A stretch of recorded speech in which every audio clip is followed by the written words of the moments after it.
ይህ 5 ከ5 የተሰኘው የመጽሐፍ ቅዱስ ጥያቄ ነው። ብዙ ሰዎች ሞክረው 5 ከ5 አላገኙም። ሞክሩ፣ መልሶቻችሁን ኮሜንት ላይ ያስቀምጡ። በተለይ አምስተኛውን ጥያቄ አትመልሱትም። በቀጣይ ቪዲዮ መልሱን እናስቀምጣለን።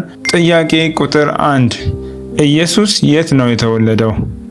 ሀ ናዝሬት፣ ለ ቤተልሔም፣ ሐመርሃ ኢየሩሳሌም፣ መ ግብጽ።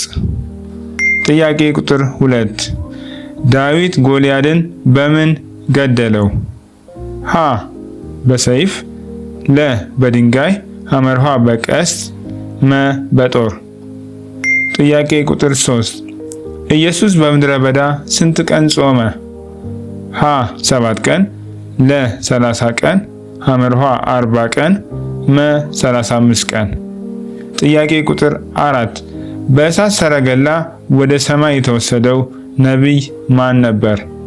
ሀ ኤልሳ፣ ለ ኢሳይያስ፣ ሐመርሃ ኤልያስ፣ መ ሄኖክ።